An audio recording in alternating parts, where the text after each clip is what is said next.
1950 год. Представьте себе место, где привычная цивилизация заканчивается не полосатым шлагбаумом, а неодолимой стеной векового леса. Это Сибирь. Древняя земля, абсолютно равнодушная к людским страстям, где в самом сердце ледяной империи время течет иначе. Оно не бежит суетливо, как в шумных городах, а медленно застывает, словно густая смола, превращаясь в твердый янтарь вечности. Зима здесь — это не просто время года, а суровое испытание и жестокий экзамен, которые сдавали далеко не все. Когда температура за обледеневшим окном падает до минус 45 градусов, воздух при таком чудовищном холоде становится плотным, и каждый вдох обжигает легкие, напоминая, что ты здесь всего лишь временный гость. В этом белом безмолвии стоит одинокая избушка, которая с высоты кажется крохотной точкой на белоснежном листе, словно какая-то досадная ошибка в идеальной геометрии природы. Внутри этой деревянной скорлупы живет Иван. Хотя по документам ему всего 44 года, если вы посмотрите в его выцветшие глаза, вам покажется, что он прожил уже 100 лет. У него лицо человека, который навсегда отвык улыбаться. И это не из-за напускного пафоса, а просто потому, что здесь некому дарить улыбки. Иван стал частью этого сурового пейзажа, таким же молчаливым, как старые кедры, а его быт доведен до полного автоматизма, где каждое движение выверено годами тотального одиночества. Утро начинается затемно, когда бледное солнце еще не пробилось сквозь свинцовые тучи, и главное дело здесь — печь.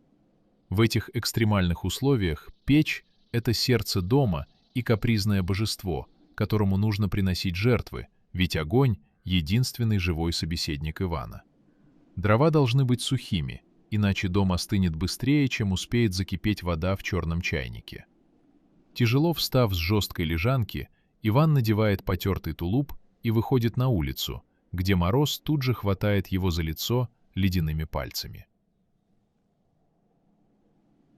Снег громко скрипит под ногами, и этот звук кажется выстрелом в абсолютной тишине утра. Он идет проверять делянку, ведь работа лесника — это каторжный труд, который не терпит малейшей слабости.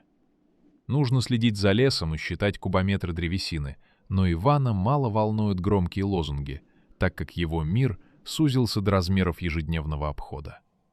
Он знает каждый овраг и читает запутанные следы лучше, чем горожане читают утренние газеты. Вот здесь прошел могучий лось, а здесь пробежала хитрая лиса. Иван никогда не носит ружье ради забавы, потому что патроны здесь — это твердая валюта, а одинокий выстрел звучит как взрыв, грубо нарушая священную тишину тайги.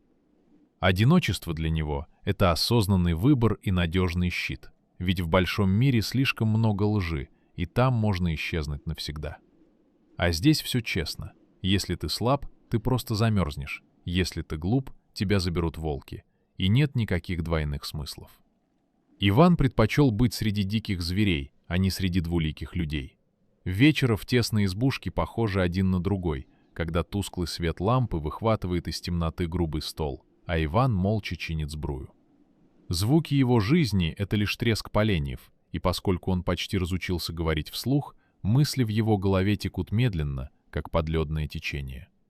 Он часто думает о прошлом, которое старательно пытается забыть, но война все равно приходит к нему в тревожных снах. Ему кажется, что так будет вечно, ведь сюда не едут по доброй воле. Ближайший поселок находится в 40 километрах, и зимой это расстояние превращается в смертную пропасть. Однако в один из вечеров случилось невозможное. Когда буран бесновался, пытаясь разобрать старую избушку, и колючий снег летел горизонтально, Иван сидел у раскаленной печи. Он механически перебирал кедровые орехи, ведь в его мире не было места неожиданностям, и все шло по строгому расписанию.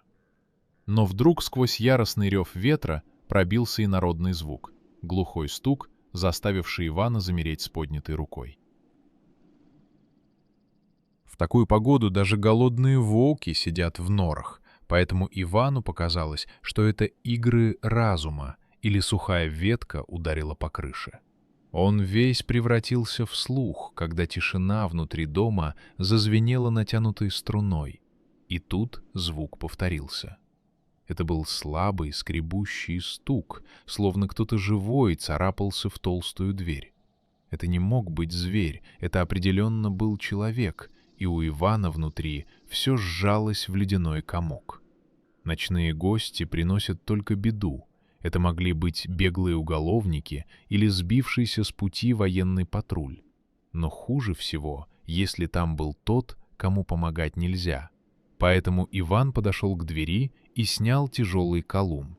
Он ждал, понимая, что враг будет ломиться, но удары затихали, так как тот, кто был за дверью, терял последние силы. Иван отчетливо понимал, если он сейчас не откроет, утром на пороге будет ледяной труп, а труп — это бесконечные допросы.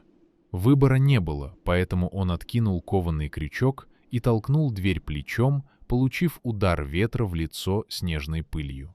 На пороге стояла странная фигура, и человек уже падал, когда Иван схватил его за шкирку. Он втащил фигуру внутрь и с трудом захлопнул дверь, отрезая вой бури. На полу лежала женщина в лагерном бушлате, который был совершенно не по сезону. Иван знал эти номера и понимал, что она не могла прийти пешком из лагеря, иначе бы замерзла через час. Скорее всего, она сбежала с грузовика и ползла эти последние километры на одних инстинктах. Это была политическая с 58-й статьей «Враг народа». Иван стоял с топором, чувствуя липкий пот, и понимал, что только что впустил в дом большую беду. Она не приходила в сознание, поэтому Иван перенес ее на свою кровать. Когда он срезал промерзшие завязки, то увидел, во что превращает человека лагерная система. Она была неестественно худа, просто кожа до кости. Руки представляли собой сплошную рану, а пальцы были черными от обморожения. Иван начал делать то, что мог. Он растер ее спиртом, укутал в медвежью шкуру и вливал ей в рот горячий отвар, разжимая стиснутые зубы ножом. Она глотала рефлекторно, и вскоре началась сильная лихорадка. Иван сидел рядом, и в его голове роились тяжелые мысли о том, кто она такая. Номера на одежде говорили о многом, и каждый час ее пребывания здесь приближал его к краю. Если узнают, ему конец, расстрел, но выгнать ее сейчас значит просто убить. Иван не был палачом, и в нем страх боролся с жалостью. Он подкидывал дрова, осознавая, что теперь он не один, и его безопасный мир рухнул. В доме появился чужой человек, женщина с 58-й статьей, а это страшное клеймо. Он смотрел на свои грубые руки и думал о том, как жестоко судьба тасует карты. Он бежал от людей, а люди нашли его сами. 3 дня превратились в один сплошной кошмар, пока Анна металась в горячечном бреду. Ее крики разрывали тишину. Она звала маму и просила хлеба. Иван слушал эту страшную исповедь, понимая, что каждое слово было смертной уликой. Он всерьез боялся, что она умрет, ведь земля промерзла, и могилу не выкопать, а девать тело некуда. Дым от костра увидит за 10 верст, поэтому он рычал на нее. «Ты должна жить». Он менял мокрые тряпки, и его мозолистые пальцы касались ее горящего лица. В эти дни он понял главное. Его спасительное одиночество закончилось, и теперь он отвечал за чужую жизнь, а эта ответственность давила тяжелее, чем мешок с песком. В беспамятстве она говорила с невидимым следователем, сжимаясь от фантомных ударов и умоляя не трогать ее семью. Эти бессвязные, полные животного ужаса крики заставляли Ивана невольно вздрагивать, словно он сам присутствовал на том страшном допросе. Он узнавал в ее словах ту же боль, что видел на войне, только здесь враг был невидимым и оттого еще более жутким. Иван курил одну папиросу за другой, и сизый дым наполнял избу, пока он слушал, как эта хрупкая женщина ломалась под жерновами системы. Ему хотелось заткнуть уши, чтобы не слышать этой правды, но он продолжал сидеть, понимая, что теперь стал невольным хранителем ее смертельной тайны. Иван превратился в неумелую сиделку, хотя его огромные руки привыкли держать топор, а не менять компрессы. Он с трудом подавлял брезгливость, когда обмывал ее горящее тело, но постепенно это чувство сменялось глубокой жалостью. Он видел шрамы на ее спине и синяки на запястьях, которые говорили красноречивее любых слов о том, через какой ад она прошла. Его движения становились мягче, и он ловил себя на мысли, что разговаривает с ней, уговаривая выпить еще глоток горького отвара. В эти моменты суровый лесник исчезал, и проступал тот человек, которым он был до войны, заботливый и живой. На вторую ночь наступил критический момент, когда ее дыхание стало прерывистым и поверхностным, словно жизнь держалась на тонкой нити. Иван с ужасом смотрел на ее заострившийся нос и восковую бледность, понимая, что смерть стоит у самого порога. Его прагматичный ум тут же начал рисовать страшные картины, как долбить мерзлую землю ломом, чтобы спрятать тело. Эта мысль вызывала в нем глухую злость на нее, за то, что она может умереть и подставить его под удар. Он с силой тряс ее за плечи, требуя не сметь умирать, словно своим приказом мог отогнать костлявую старуху. На четвертое утро лихорадка наконец отступила, и в избе повисла звонкая, непривычная тишина. Иван задремал за столом, но проснулся от ощущения чужого взгляда и, обернувшись, увидел, что Анна смотрит на него ясными глазами. В этом взгляде был не просто страх, а настоящий ужас узнавания. Она не понимала, где находится, и приняла его за тюремщика. Она попыталась отползти к стене, натянув на себя шкуру, словно щит, и ее губы беззвучно шевелились. Иван не двигался, давая ей время осознать реальность, и видел, как в ее глазах паника сменяется растерянностью. Первый диалог был коротким и сухим, как выстрел. «Вы меня сдадите?» — спросила она хриплым, чужим голосом. Иван усмехнулся в бороду, не поворачиваясь от печи, и ответил, что если бы хотел, она бы уже ехала в кузове грузовика. Этот ответ установил жестокий, но честный статус-кво. Она была полностью в его власти, и ее жизнь зависела только от его воли. Он дал ей воды, и ее дрожащие руки с трудом удержали кружку, пролив половину на одеяло. В этот момент между ними возникло негласное соглашение. Он хозяин, она пленница обстоятельств. Иван сразу установил жесткие законы тени, которые были необходимы для их общего выживания в этом враждебном мире. Он запретил ей подходить к окнам в светлое время суток и объяснил, что при любом постороннем звуке она должна немедленно прятаться в подпол. Он учил ее быть невидимой, гасить свет перед тем, как открыть ставни, и ходить по половицам, которые не скрипят. Анна слушала его молча, кивая головой, и в ее глазах читалось понимание того, что это не прихоть, а единственная возможность остаться в живых. Страх снова стал их третьим соседом, пропитав стены избы. Когда Анна впервые встала на ноги, она держалась за стены, как ребенок, который учится ходить. Ей было невыносимо стыдно за свою беспомощность и за то, что она ест хлеб этого угрюмого человека, ничего не давая взамен. Она пыталась быть полезной, хватаясь за тряпку или веник, но силы быстро покидали ее, и она опускалась на лавку, тяжело дыша. Иван наблюдал за этими попытками исподлобья, бурча что-то себе под нос, но не мешал ей, понимая, что труд возвращает ей человеческое достоинство. Постепенно пространство мужской берлоги начало меняться, наполняясь едва уловимыми женскими следами, которые раздражали Ивана. Появился порядок. Вещи больше не валялись где попало, а пол был выскоблен до желтизны, что было непривычно для его холостяцкого быта. Он ворчал, когда не находил свой кисет на привычном месте, но в глубине души чувствовал, как дом становится уютнее. Это вторжение в его личное пространство было болезненным, но неизбежным, и он смирился с ним, как мирится с плохой погодой. Однажды вечером, когда Иван вернулся с обхода, его встретил густой, теплый запах, который он забыл много лет назад. Анна нашла в закромах остатки муки и испекла на камнях печи простые пресные лепешки. Этот запах хлеба сломал невидимую стену отчуждения быстрее, чем любые слова, напомнив Ивану о доме и мирной жизни. Он взял горячий кусок, разломил его черными пальцами и, закрыв глаза, вдохнул аромат, который казался ему сейчас дороже золота. Анна стояла в углу, опустив глаза, и ждала его реакции, боясь, что сделала что-то не так. В тот вечер они впервые ужинали вместе, сидя за одним столом, и это было похоже на заключение хрупкого перемирия. Они ели молча, не глядя друг на друга, но напряжение, висевшее в воздухе неделями, начало медленно таять.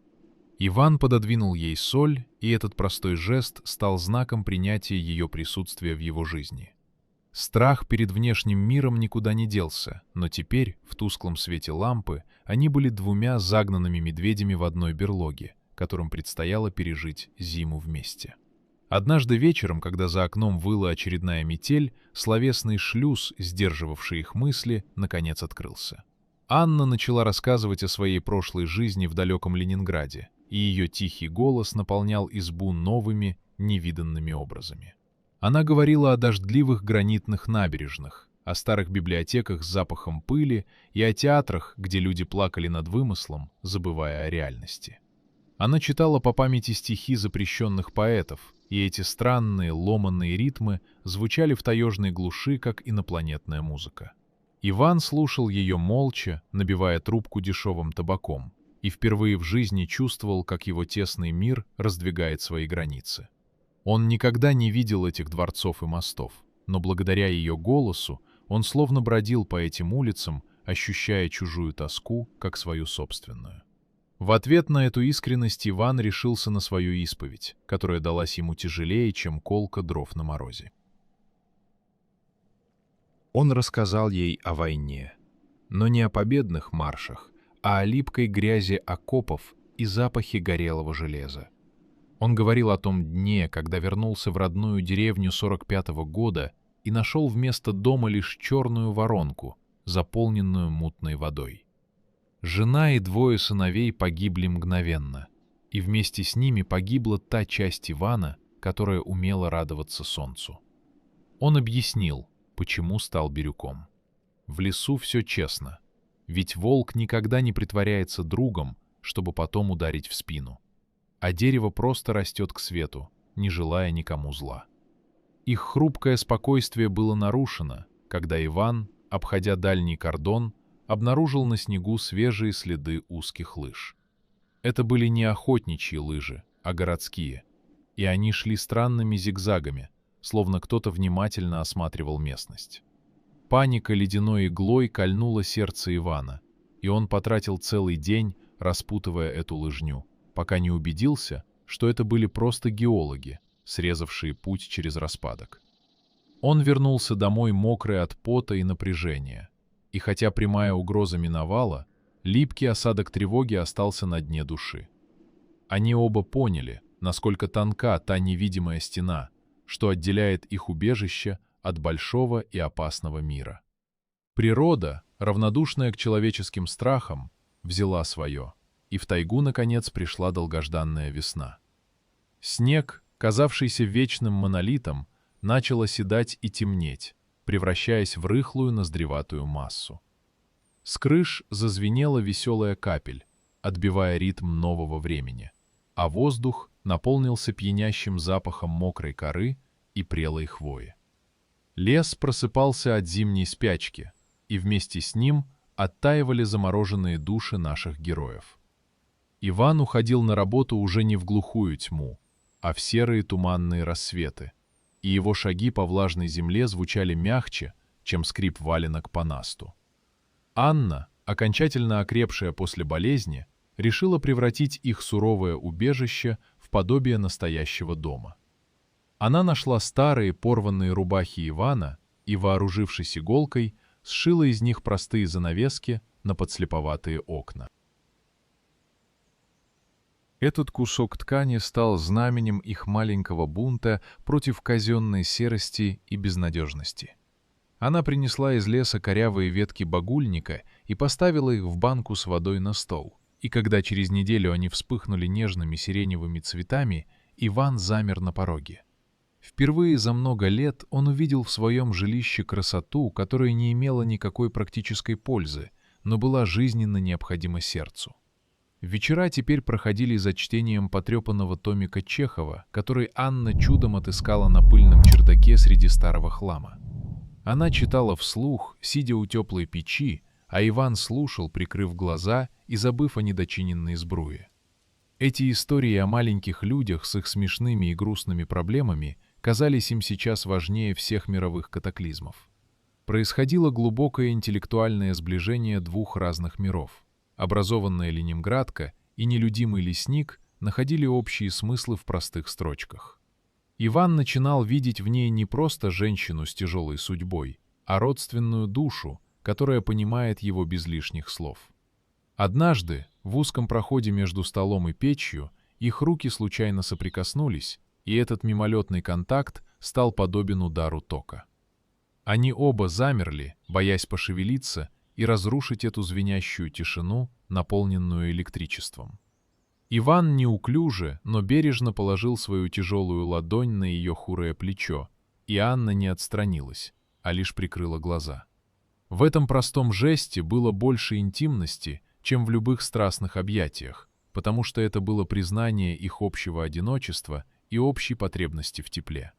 Барьер, выстроенный из страха и условностей, рухнул, оставив их беззащитными перед нахлынувшими чувствами. Короткое сибирское лето принесло с собой знаменитые белые ночи, когда солнце лишь ненадолго прячется за горизонт, оставляя мир в призрачных сумерках. В одну из таких ночей, когда птицы пели гимн жизни, их отношения перешли последнюю черту. Это была не просто физическая близость, а отчаянный акт сопротивления смерти и системе, которая хотела их уничтожить. Любовь в этих условиях стала для них высшей формой свободы, тем тайным убежищем, куда не могли добраться ни овчарки, ни следователи. Они засыпали в обнимку, чувствуя биение сердец друг друга, и верили, что этот момент вечен. Опьяненные своим чувством, они начали строить безумные, несбыточные планы о побеге на далекий север. Иван шепотом рассказывал ей о факториях эвенков, где власть закона заканчивается и начинается власть тайги. Там никто не спрашивает паспорта, а человека ценят только за его умение стрелять белку в глаз и ставить капканы на соболя. Они придумали легенду, что Анна, его жена, потерявшая документы при страшном пожаре, и сами почти поверили в эту спасительную ложь. Это были замки на песке, но они были необходимы им, чтобы не сойти с ума от постоянного ожидания беды. Иллюзия безопасности рассыпалась в прах, когда Иван в очередной раз отправился в поселок лесорубов сдавать отчет. Он сразу почувствовал на себе косые, липкие взгляды местных жителей, которые раньше не обращали на него внимания. Люди шептались за его спиной и замолкали, когда он проходил мимо, словно скрывали какую-то грязную тайну. Иван понял, что его нелюдимость, которая раньше была защитой, теперь стала поводом для подозрений, и воздух вокруг него сгустился от паранойи. Он возвращался домой, петляя как заяц, и каждый куст казался ему засадой. Кольцо вокруг их маленького рая начало стремительно сжиматься, когда до Ивана дошли слухи, что кто-то видел дым из его трубы в неурочное время. В деревнях и поселках ничего нельзя утаить, и наблюдательные соседи заметили, что лесник стал брать в лавке слишком много муки и соли для одного человека. Иван вернулся домой чернее тучи и, не говоря ни слова, начал проверять запоры на дверях и окнах. Анна все поняла без объяснений по его побелевшим костяшкам пальцев и сжатым губам. Они оба осознали, что их время истекает, как песок в старых часах. В избушке снова был введен режим строжайшей тишины и конспирации, как в военное время. Анна была вынуждена опять проводить светлые дни в душном темном подполе, сидя там часами без движения. Это возвращение во тьму далось ей тяжело. После свободы и света подпол казался могилой, и страх накатывал новыми волнами. Иван ходил по дому на цыпочках, вздрагивая от каждого скрипа половицы, и его нервы были натянуты, как телеграфные провода на ветру. Они жили в ожидании неизбежного, и это ожидание было мучительнее самой развязки. Развязка началась со звука скрипящих колес телеги, который нарушил лесную тишину в жаркий полдень. Иван, обладая звериным слухом, успел загнать Анну в укрытие за секунду до того, как на поляну выехала лошадь. Из телеги вылез молодой участковый в новой форме с синими петлицами, и его цепкий, бегающий взгляд сразу не понравился Ивану. Это был не простой визит вежливости, а разведка, и каждое слово в их разговоре на крыльце было хождением по лезвию бритвы. Иван стоял, скрестив руки на груди, и пытался унять бешеный стук сердца, который, казалось, был слышен за версту. Милиционер не стал заходить в дом, но он ходил вокруг, заглядывая в окна и пиная сапогом поленницу. Он с ехидной улыбкой спрашивал про занавески с узорами и про то, откуда у одинокого бобыля такой несвойственный уют. Иван отвечал односложно, глядя ему прямо в переносицу, и врал, что шьет сам от скуки долгими вечерами. Участковый делал вид, что верит, но его ноздри раздувались, словно он чуял запах чужого человека, запах женщины и страха. Это был психологический поединок, в котором проигравший терял жизнь. Уезжая, участковый оставил черную метку, бросив через плечо фразу о том, что время сейчас неспокойное и враги народа не дремлют. Он посоветовал Ивану смотреть в оба и докладывать о любых подозрительных личностях, и в его голосе звучала скрытая угроза. Когда телега скрылась за поворотом, Иван понял, что это был последний китайский предупредительный выстрел. Их вычислили, и теперь следующий визит будет уже не на телеге, а на грузовике с солдатами. Отсчет пошел на часы. Весь остаток дня прошел в бессмысленных и лихорадочных сборах, хотя оба понимали, что бежать им некуда. Иван достал свой старый фронтовой вещмешок и со стервенением укладывал туда сухари, соль и спички, словно собирался на долгую охоту.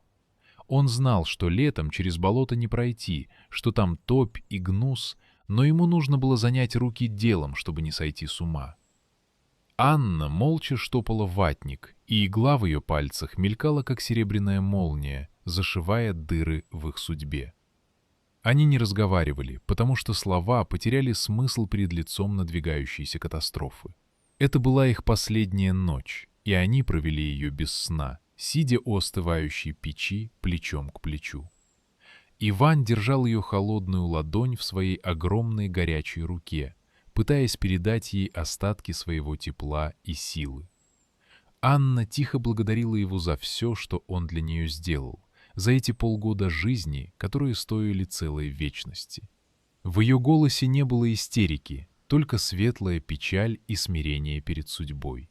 Они смотрели на тлеющие угли и понимали, что завтра их маленький мир перестанет существовать, но никто не мог отнять у них эту ночь.